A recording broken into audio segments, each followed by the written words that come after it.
আমরা যদি ভালো জায়গায় কন্টিনিউ বল করতে পারি তখন অপরচুনিটি চলে আসবে। আমি এবং তাসকিন ২ এন্ড থেকে খুব ভালো বোলিং করেছি এবং পার্টনারশিপ বোলিং করেছি। মিরপুরে আপনি কত রান সেভ এটা আপনি বলতে পারবেন না। ৫ নাম্বার দিনে যারা ব্যাটিং করবে ওরাই ব্যাটিং করবে। সো আমরা অবশ্যই এই অ্যাডভান্টেজটা পাবো।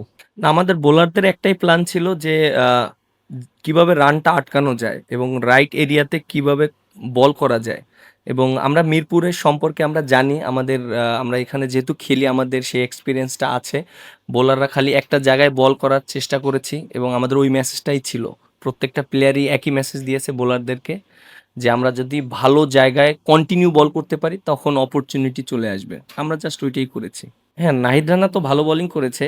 আর আমার কাছে মনে হয় যে ফার্স্টের ২ টা স্পেল একটু এক্সপেনসিভ ছিল। বাট আমরা ওকে অনেক আত্মবিশ্বাস দিয়েছি এবং ও একটা ব্রেক থ্রু দিয়েছে ওটা আমাদের জন্য অনেক ইম্পোর্টেন্ট ছিল। কারণ দেখেন যে ওরা রান করে ফেলেছিল, একটা পার্টনারশিপ করেছে। তো এই ব্রেক থ্রুটা আমাদের জন্য খুব ইম্পোর্টেন্ট ছিল। উইকেটটা ঐরকম বেশি স্পিন করছিল না এবং আমরা যেটা করেছি আমি এবং তাসকিন ২ এন্ড থেকে খুব ভালো বোলিং করেছি এবং পার্টনারশিপ বোলিং করেছি। এর জন্য অপরচুনিটি ক্রিয়েট হয়েছে এবং সেজন্য ওরা মিস্টেকটা করেছে। আর টেস্ট ক্রিকেটটা এমন একটা ক্রিকেট যে আপনি যতক্ষণ ভালো জায়গায় বল করবেন এবং ব্যাটসম্যানকে রান না করতে দিবেন তখন অপরচুনিটি ক্রিয়েট হবে। সো আমি এবং তাসকিন এই ২ জনে এভাবেই চেষ্টা করেছি। আমি এক এন্ড থেকে টাইট বোলিং করার চেষ্টা করেছি। তাসকিন উইকেট পেয়েছে। আবার তাসকিন টাইট বোলিং করেছে, আমি উইকেট পেয়েছি। সো পার্টনারশিপটা অনেক ভালো ছিল আমাদের বোলিংয়ের। না অবশ্যই এখনো ২ দিন বাকি আছে।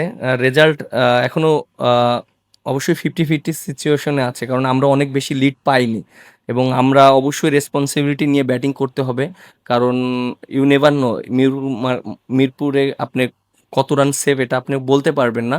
বাট মিনিমাম যেন একটা রান করতে পারি যেটা আমরা বোলাররা ডিপেন্ড করতে পারি।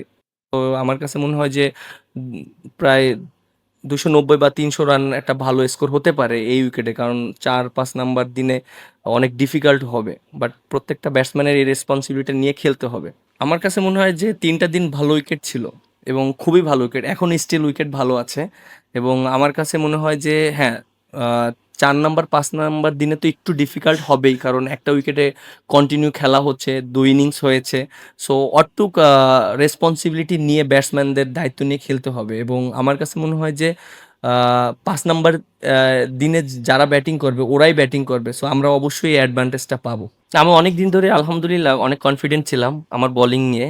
কারণ আপনি যদি দেখেন যে পাকিস্তান ওডিআই সিরিজ থেকে আ নিউজিল্যান্ড সিরিজ এবং এই সিরিজ এবং আমি নিজে একটু কনফিডেন্স কম ছিলাম। বাট আমাকে নিয়ে অনেক কাজ করেছে। অবশ্যই এই কাজ করার মাধ্যমে কনফিডেন্সটা এসেছে। হয়তো আমি ওই সময় অনেক বেশি উইকেট পাইনি। বাট টিমের প্রয়োজনে অনেক ইফেক্টিভ ছিলাম আমার কাছে মনে হয়। আর টেস্ট ক্রিকেটে তো অনেক অপরচুনিটি থাকে, অনেক সময় থাকে নিজেকে ওইভাবে মেইনটেইন করার জন্য। সো আমি ওইভাবেই চেষ্টা করছি। এইরকম ট্রু উইকেটে যখন আমরা খেলি, বিশেষ করে পেস বোলিং অ্যাটাক উইকেটে যখন আমাদের খেলা হয়, অ্যাজ এ স্পিনার হিসাবে মাইন্ড সেটআপ থাকে যে ফার্স্ট আ ৩ দিনে আমি কোনো হেল্প পাবো না উইকেট থেকে। কারণ আমি যদি ভালো জায়গায় বল করি, ব্যাটসম্যান যদি মিস্টেক করে, তখন আমার উইকেট পাওয়ার চান্স থাকবে। আমরা হয়তো ৪ নাম্বার, ৫ নাম্বার দিন থেকে হয়তো অ্যাডভান্টেজ পাওয়ার চেষ্টা করব। অনেক সময় ৩ নাম্বার দিন থেকেও অ্যাডভান্টেজ পাই। সো আমার মাইন্ড সেটআপটা এরকমই ছিল যে আমি যেন ভালো জায়গায় বল করি। আর আমি যখন বোলিং করেছি তখন টিমের অবস্থা একটু আমরা ব্যাকফুটে ছিলাম। কারণ আমরা অনেক রান দিয়েছি, উইকেটও পড়েনি।